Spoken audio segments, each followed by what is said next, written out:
Hello, everyone, and welcome to this recording, during which I'll screen share and draw some pictures on collective human superintelligence and the potential I see, which is both completely unaddressed and,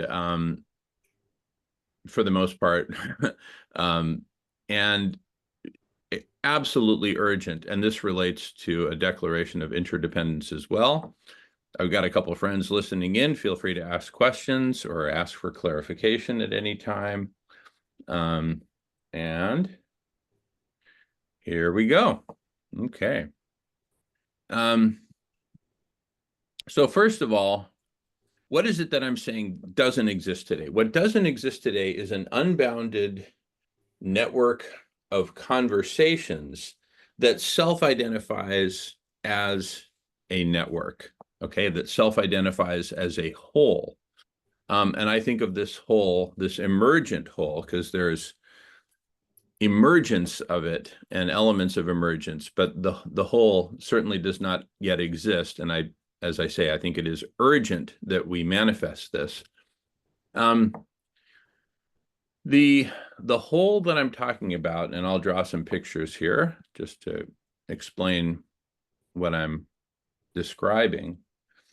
So imagine that each of these circles represents a conversation, okay? And that imagine that these conversations exist in a space which may or may not be partitioned into, different sectors. So we might have two major sectors dividing it, being, say, people and planet, right?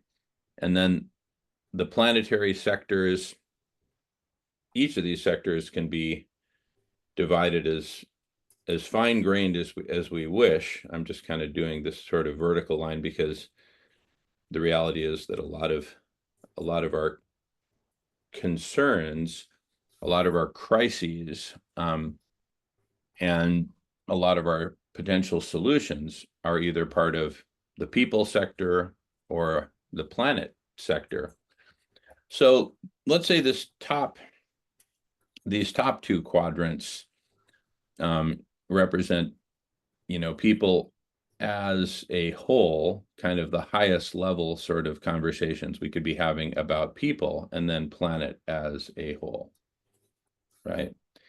And then further below, we can divvy up into whatever other sectors we want. So for example, a big one for me is global warming. Big one for all of us, really. Global warming and solutions to the problem. So you can imagine a whole bunch of conversations about the causes of global warming, different kinds of solutions. And this could be divvied up further into subsectors. So some of these solutions might be in the nature of SRM solutions, right? Versus other solutions like carbon capture and storage, decarbonization, taking carbon out of the economy. Decarbonization means taking carbon out of the economy. Carbon capture and storage means taking carbon out of the air, the atmosphere, and oceans. And then there's all kinds of other solutions. So this is just a very hand-wavy drawing of, the conversation space and different conversations. Meanwhile, on the people side, there's the usual suspects in terms of divvying up people issues. You've got cultures, plural, different cultures, different peoples. We're not just one people, we're a bunch of different peoples. And But then there's another sector which is precisely about oneness. Hey, do we have to see ourselves as separate? What if we see ourselves as one, right? And one whole humanity, right? And then we can also talk, related to that is the evolution of our species.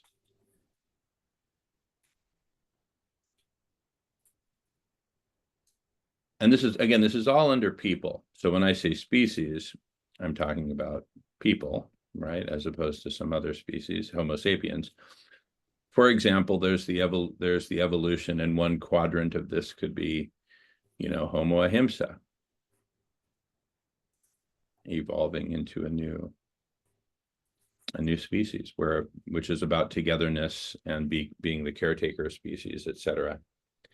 Anyway, you get the idea, right? That we can break this down into whatever form of taxonomy we want, and there can be different taxonomies, because a given conversation at the end of the day is kind of a standalone thing, regardless of where you place it in the taxonomy. It's got a title, it's got participants, words are spoken, intentions are spoken, and yes, you could place that conversation in a taxonomy like I'm suggesting here, or not, or you could place it in a totally different taxonomy if you wanted to.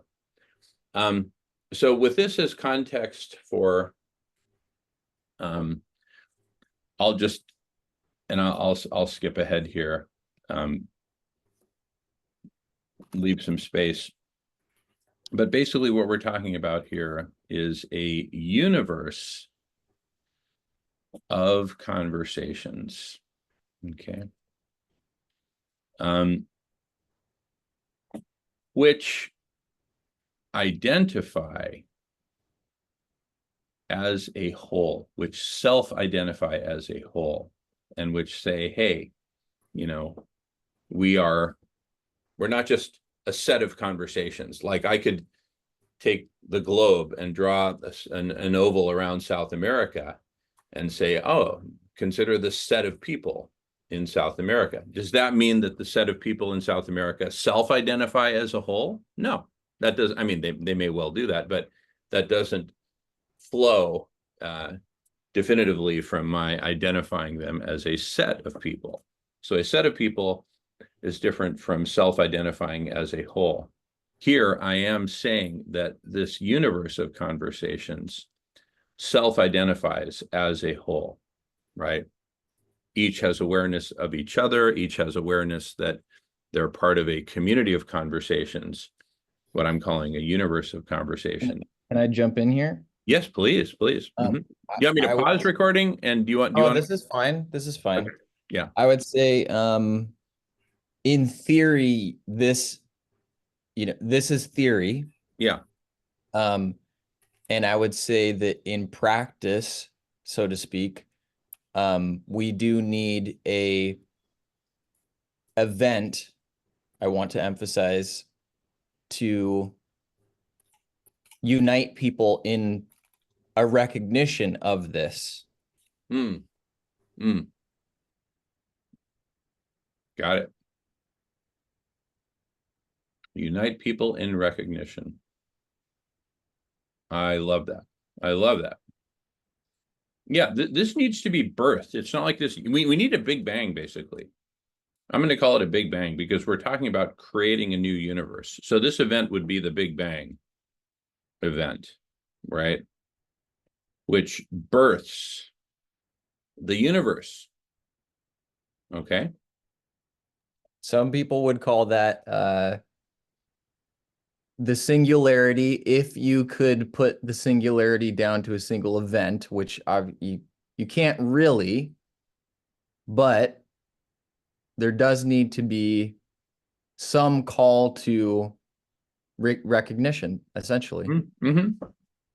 Yeah, the recognition that a bunch of us, a critical mass of us, are jumping into this universe, helping birth the universe, being both midwives of the birth and also, planetary children of the birth. I mean, you could think of these conversations as planets. Why not? I mean, I'm just representing them as circles. I'll use a different metaphor in a moment. But yeah, I think we're spot on target with this conversation, and I encourage as many interjections, questions, comments, disagreements, whatever you want, as y'all would like to offer. So we have this Big Bang event, and all these conversations are born, right? And in fact, we might start with a very intentional set, a well-designed, a well-curated set of conversations, right? Let's say they include these that are written here, and I'll add more as we go. Now, part of the inspiration for this video is the idea that X might set about providing a petri dish for this, or all of X could be this. So, for example, if that were the case, then these conversations could be X spaces, which might have a special identification to them, identifying as the universe of transformational conversations. And here I'm just going to throw in a little acronym that we came up with a few years ago, which is Dutch 42, standing for decentralized universe of transformational conversations, which are hyper-connected and which aim towards a telos, or a true north, or an aim, an ultimate aim, represented by the number 42, which comes from the Hitchhiker's Guide to the Galaxy, being the ultimate answer to the question of life, the universe, and everything, right? And we're at a moment where life, the universe, and everything is on the table. Certainly life is on the table. Many would argue that we are on a trajectory headed towards the extinction, not just of human life, but of all life on the planet.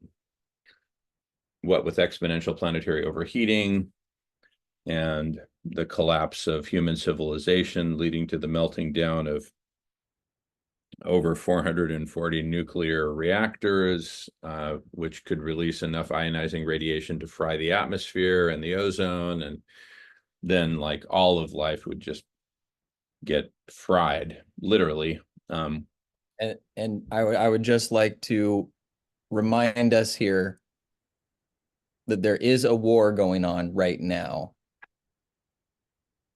So those are what you just mentioned is projection into the future, useful projection into the future, essentially simulation of the future to avoid disaster. Yeah. Which is very important. But I think the real entry point in terms of urgency from my perspective is the war that's going on in the world right now. And when you say the war that's going on, because I'm aware of several wars, which one are you referring to? Or are you referring to it like a war as a... I would just refer to it as World War III, which is multifaceted. And from my perspective, I think it is fair to say that World War III is already happening. And the question is not, when is it going to happen? The question is, how soon can we get it to stop? Right. Okay, beautiful. Very good. So, back up in taxonomy land of people, war is very much a thing of people fighting against each other. So I would, say, hey, let's have a whole sector, a pretty big one, actually, on, I'll just say, war and peace, right? And we urgently need to come together in conversations, not just one conversation, but a whole bunch of conversations on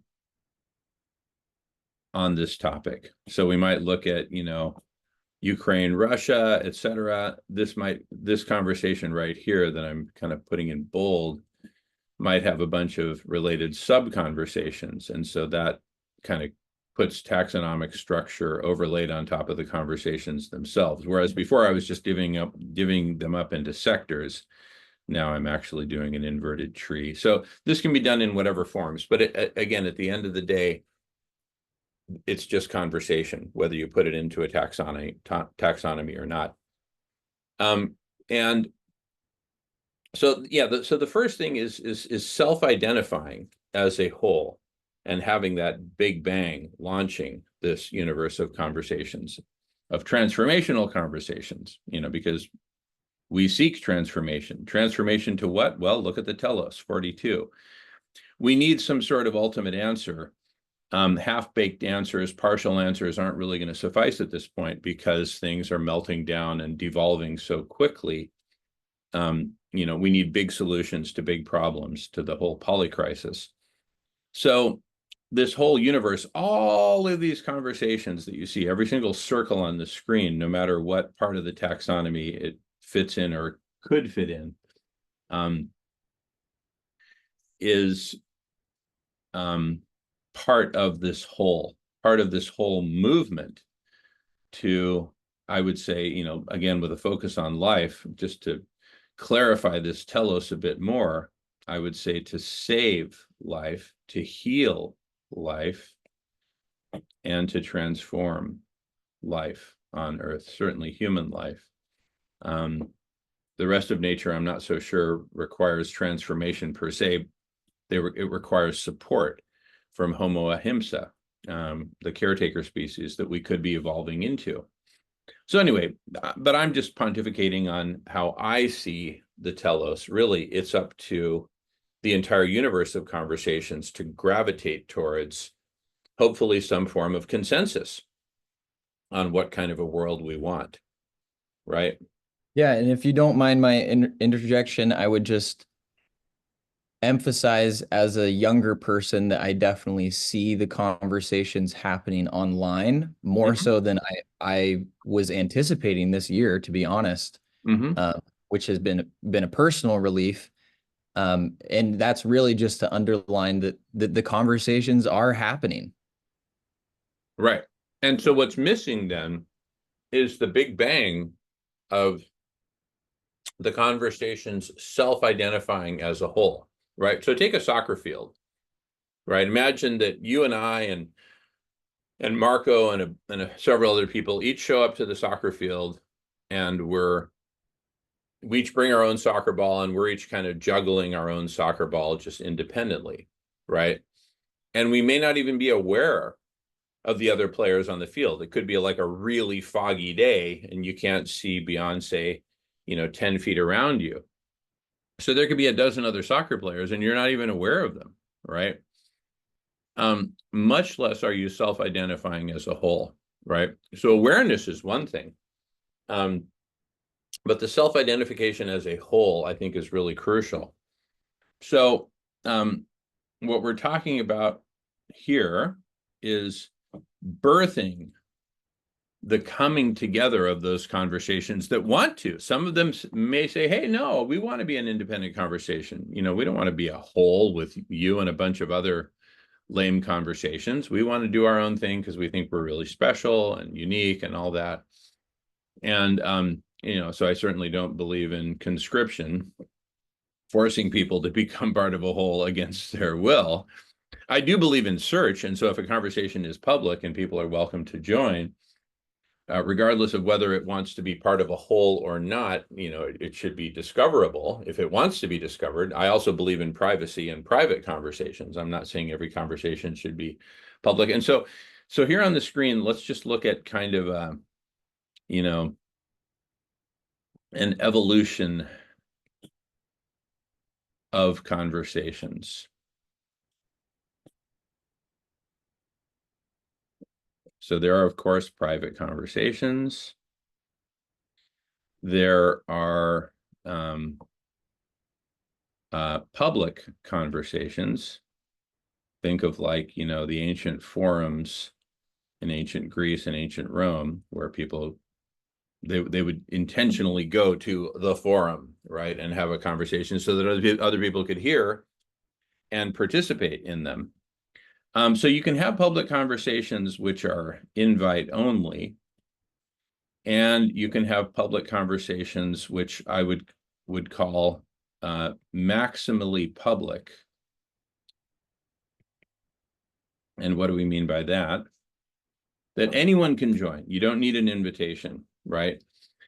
But both of these forms of public conversation can be broadcast. And I'm just using these concentric, partial rings as, hey, we're broadcasting them to the world, right? Like a podcast. Typical podcast is invite only. They don't just let anyone jump in the room and get on the microphone. But they're broadcasting to the world. And then maximally public, anyone can join, right? Like our Friday block parties or our People's Forum for Cooling the Planet, which happens on Tuesdays. Anyone can join.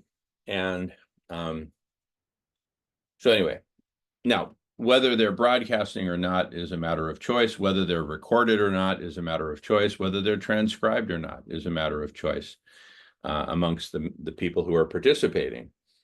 And however, I would like to remind us that the universe records all of our conversations. Thank you for that. Thank you. And all of our words and interactions with people can be invitations to the conversation. Mm-hmm. Absolutely. Yeah. So when you when you say the conversation, I'm going to map that to as an equivalency, Dutch 42. And we happen to have the website theconversation.cc. Okay. And then, so in the evolution of conversations from private to public, what's the next stage in evolution? Would be hashtag Dutch 42. I mean, I'm just using that as a placeholder. I'm not saying that's the best hashtag to use, but it kind of says it all very tightly. So, and I think this evolution in conversations can parallel and mirror the evolution of our species and the evolution of a declaration of interdependence. So all these things go together, right? In fact, a declaration of interdependence, where we first seek interdependence, what kind of interdependence? Well, how about interdependence among our conversations? Just recognizing that our conversations are interdependent, right? I mean, you could imagine if every time anyone wanted to start a conversation within this universe of conversations, I'll just call it, the Dutch universe, just because it's memorable, right? All right, something's happening with my pen here.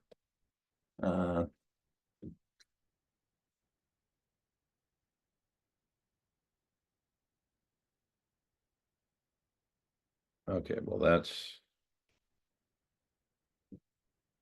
I don't know what's going on there. It's only marking some of it. But anyway, let me get off screen share then, give this thing a rest. So, and if anyone wants to join me on screen, feel free to.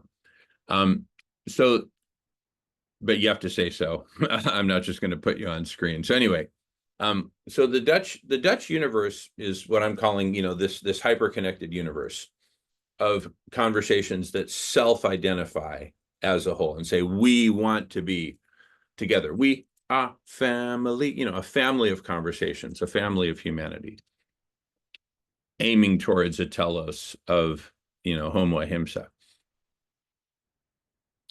We have to declare that. We have to do the Big Bang as a public event and say, look, you can carry on as before, as cavemen and cave women hiding out in your little conversational caves, right? Or you can, let's kind of talk about these different modalities. I think this is useful. So,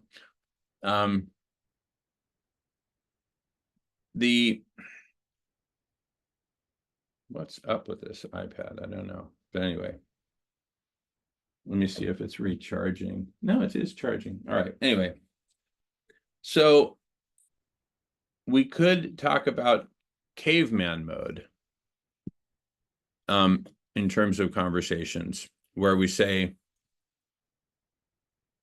I'm just having a private conversation in a cave and screw the rest of you. So that's, I'll just call that caveman mode. Another mode is, I'll just call ego trip at the top of a mountain. Hey, I'm this really smart person, or it's me and my two really smart friends, and we're podcasting, and you can listen because we're the smartest people on the top of the mountain. But we don't want to talk with you. You're riffraff. You can listen to us, but it's not a two-way street, right? So so we've got caveman, we've got ego trip at the top of the mountain, and then we've got Dutch universe, where we all come together.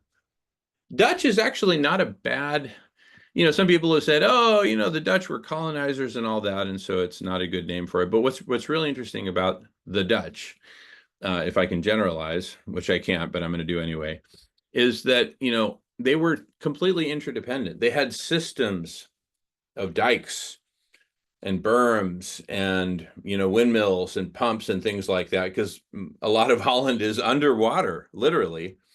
And a lot of the Netherlands are underwater. And so they had to work together if they were going to make it.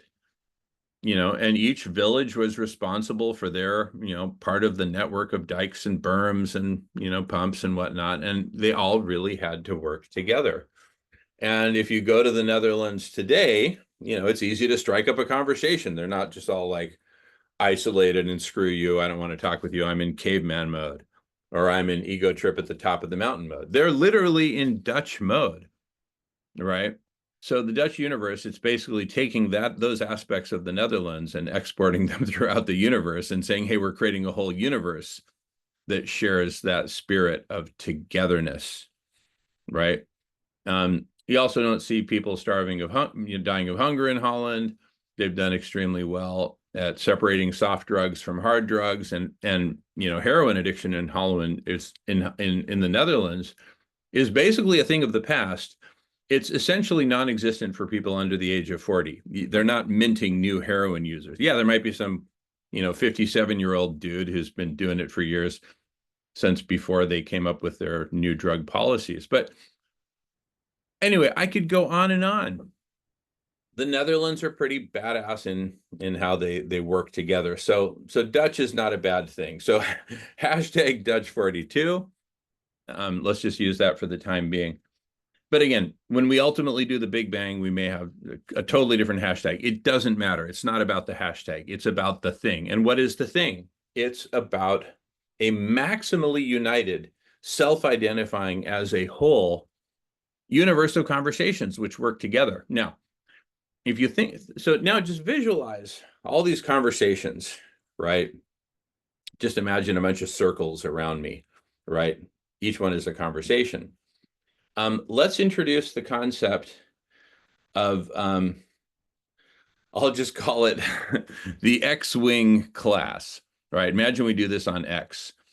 And so each of us who wants to participate in this is gifted an X-Wing class vessel, right?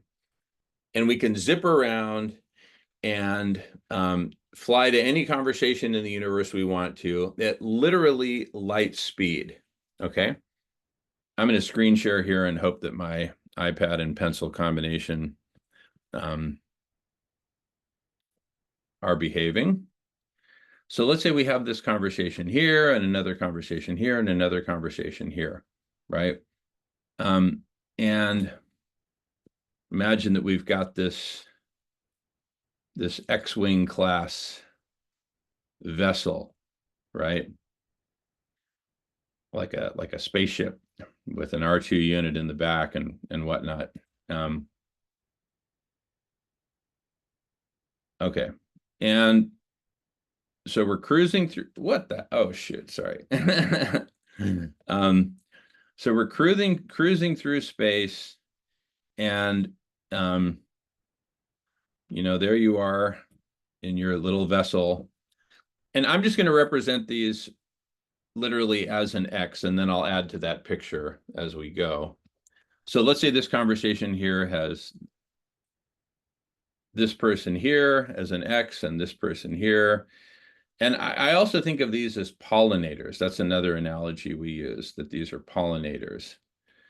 And so you have all these, because we can cross-pollinate. We can go from one conversation to another, right? And that's fun and in fact encouraged. We could call it conversational promiscuity, and we promote conversational promiscuity. So if this person here wants to take their X-wing and fly over to this other conversation there, they can do it. And the very fact that that person is participating, wait, Captain Future is entering the room. We might as well let him in. I mean, in the spirit of openness here, I'll just let him know we're recording. And how providential that Captain Future joins us. Hey, Captain Future, welcome. We're actually recording right now. We're talking about collective human superintelligence, and very happy to see you here. And anyway, so I'm screen sharing here about these really cool conversations. I'm just going to reset my iPad in the meantime, just because it's just getting a bit unwieldy. Maybe it just needs a, just like C3PO needed to shut down from time to time. Conversational promiscuity, it's encouraged. Go seek out and explore. And every time you go from one conversation to another, you create kind of an invisible link. You create a connection between those two conversations. What's the connection? Well, that Jamin Shively participated in both. That's the connection, right? And if Marco participated in both conversations, that's another connection, right? If the conversation is broadcast throughout the universe through live streaming, that creates, anyone who's watching suddenly gets connected to that conversation. More connections are better. Just like in the human brain, if we had a bunch of isolated neurons, each computing something very simple and spitting out a 0 or 1, but nobody knew what they were doing, you know, how smart would we be? Not very. More connections are better, right? Now, imagine this whole universe of conversations. Imagine the part of the universe that's focused on global warming. As new data comes in from the Arctic, from measurements of temperature and humidity and thickness of the ice and all that, which part of the brain, which part of the network, if you think of the network as a brain, which part of that brain do you think would be better at assimilating that new information? The part that's focused on the human side of, say, politics, or the folks who are working on the planetary side focused on global warming? Well, obviously the people who are focused on global warming. Now, that's not to say that the people focused on politics would be excluded from that data, heaven forbid. But just like certain parts of the brain, like the visual cortex is the best part for me to sense what's happening outside in the world visually. My ears sense the sounds, my fingers sense touch. So likewise, imagine this whole network of conversations, right? Has, different lobes of the brain, constitute different lobes of the brain and different appendages of the body for sensing and making sense of, for sense making, what's happening out in the world. And what better than an integrated brain, where basically the part of the brain that's focusing on what's happening with the climate and getting the latest data and sensing the urgency, and then an adjacent part of the brain looking at solutions. Those two work together and say, hey, we need to transmit urgent messages to the political side of the brain, politics, government, governance, and say, hey, we got to do something here, and we need your help. We can't just do it alone as a bunch of scientists and researchers and whatnot. Can I underline something here? Please, please, please. I think one of the greatest hopes that humanity has in essentially digital superintelligence, which is intimidating to think about AI, for those that are serious studiers of it, let's say, those serious studiers of AI are well aware of the threat that it may pose or does already. Mm-hmm. However, there is a lot of hope that I'm not sure the average person quite gets yet, because we're still in the early phase, that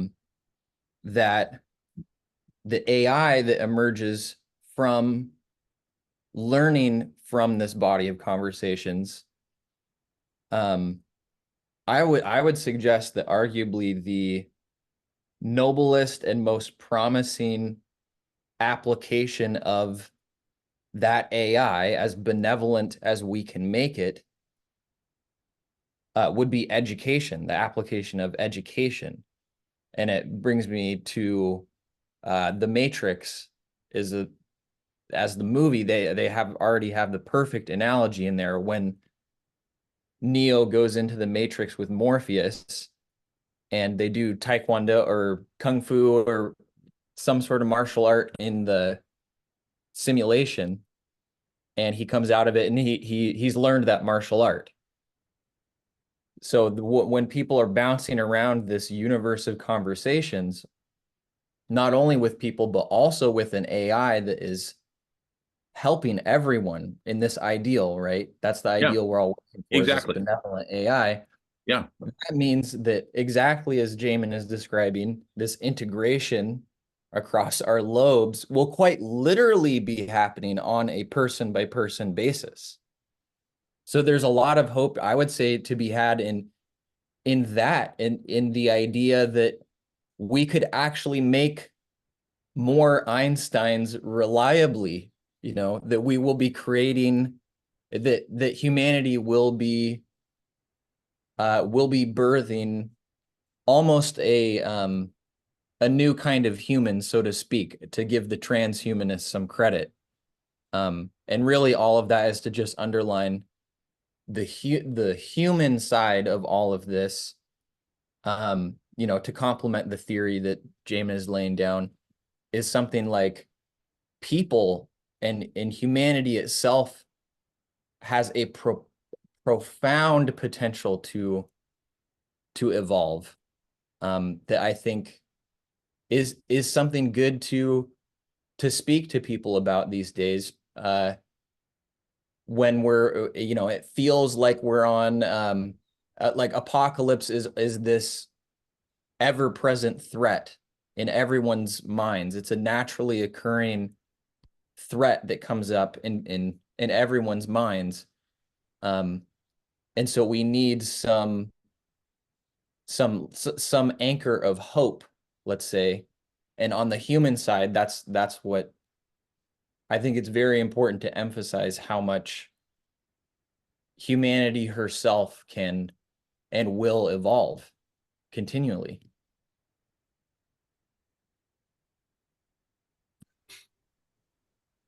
All right, shifting over to gallery mode here. Really great stuff there, Nolan. And in fact, what we've talked about and envisioned are, bots, based on, say, Chat GPT technology, for example, the conversational bots that you can just talk to, and, it'll transcribe and then feed it into the Chat GPT and then spit out whatever answers. But we could have conversational bots that are literally modeled after, Alan Watts, Noam Chomsky, Daniel Schmachtenberger, Albert Einstein, Marco Elsterman, Jamin Shively. Hey, we've got Noam Chomsky couldn't join us today, but we've got his bot, with everything he's ever said that's been recorded and transcribed, every interview, every book. Noam, what do you think of all this? Well, given that the empire is evil and blah, blah, blah, there's really no hope. Okay, well, thanks, Noam. That was great to hear from you. Daniel, what do you think? Alan, what do you think? And et cetera, et cetera. Now, we can also have bots. We're having a conversation. There's three of us here right now. And we're talking and it's all being transcribed and whatnot. And imagine that, therefore, a conversational bot is created based on precisely this conversation that we're having right now. And we could say, okay, hey, I'll just call it the JMN, Jamin Marco Nolan conversation. Hey, JMN, what would you say about this? And we may have been talking for 17 hours, or this may be a recurring meeting that we have every Monday. and we take the full, what would JMN say about this? Well, it would say this, and whatever. And then, and if the two conversations are happening in parallel and each one has each other's respective bot and they're talking, you know, essentially talking with each other, but maintaining their independence, talking with each other through their bots, at some point they might choose to cross streams. Anyway, all kinds of scenarios are possible. I think of like great thinkers like Elon, for example. Here, I'm gonna screen share this visual. Okay. And this was partly inspired by the old game, video game Missile Command.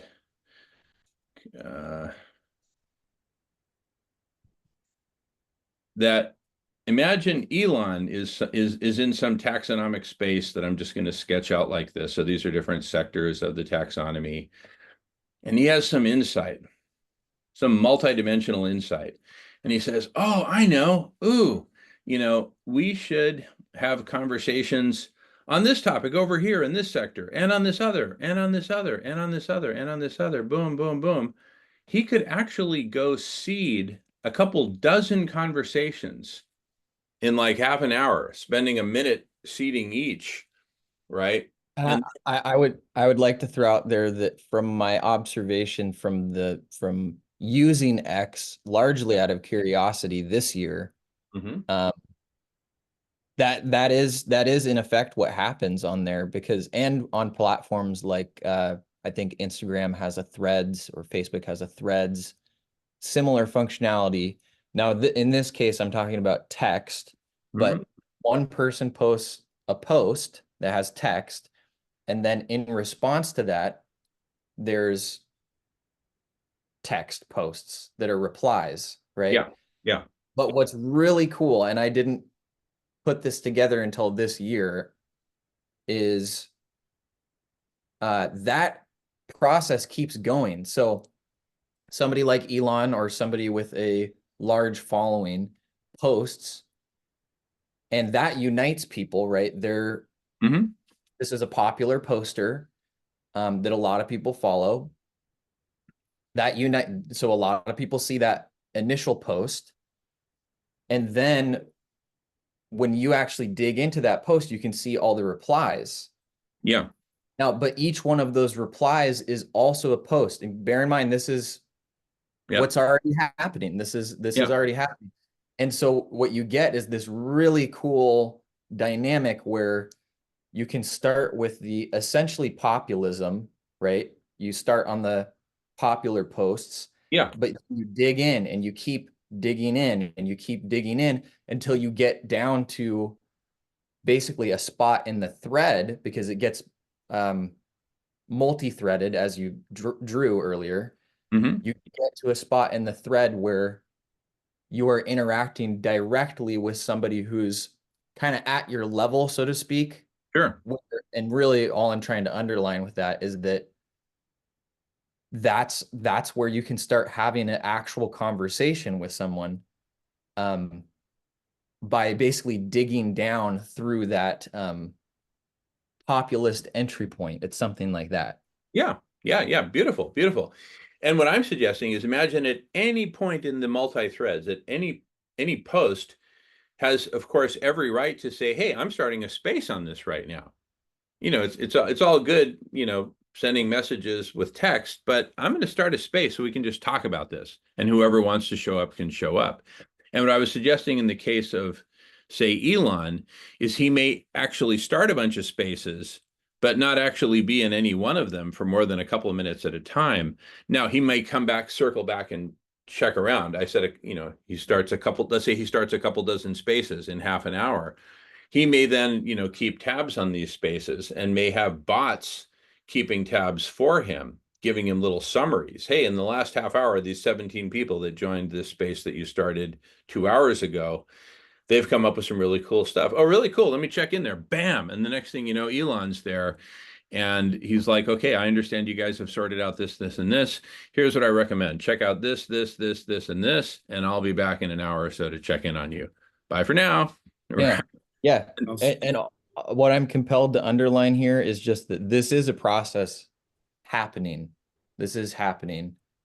Yeah, And yeah, it's yeah. happening through people, through individual people, It, and it, regardless of platform, you know. regardless of So what? regardless of platform, Yeah. this is happening. Yeah, well, I Uh, would say it's all the more so happening on X because it's so open. If somebody tweets something on X, that's not just for their followers, it's for all time and anyone who ever wants to see it, right? So there is something universal about the X universe, right? That's why I think that this whole intentional universe of conversations could very well be implemented on X. We just need better search, and we need a big bang announcing that, hey, we're creating this whole new culture of conversations where you can be conversationally promiscuous. You're encouraged to pop in, pop out, plant seeds, whatever. So a new sort of culture is emerging, for a new species that's inhabiting this new universe in a new way. So it's going to be this new culture. Well, how do we handle interruptions? How do we handle someone just came into the room and needs to be brought up to speed, right? Do we have them go spend some time with a bot and get brought up to speed, get educated, right? Or do they get to answer a bunch of dumb questions and interrupt the flow because they weren't there for the last 3 hours, right? Getting, just a fun feature you made me think of that could be cool is like if you go into a space that's been going on for like an hour, yeah, in theory, you know, computational expenses aside for the time being, yeah. in theory, you could jump into a conversation and basically when you're in the waiting room for that conversation, an AI says, "Oh, this is what they've been talking about for the past hour," and basically summarizes and gets you up to speed before you actually enter the conversation. Beautiful. I love it. No? I love it in the waiting room. Brilliant. See, so we're coming up with all these innovations based on a vision that's becoming increasingly obvious, at least to us. And I don't, and per the 100 monkey principle, I don't think it's obvious just to us. I think it's going to be obvious to a whole bunch of people. And let's plan for the big bang.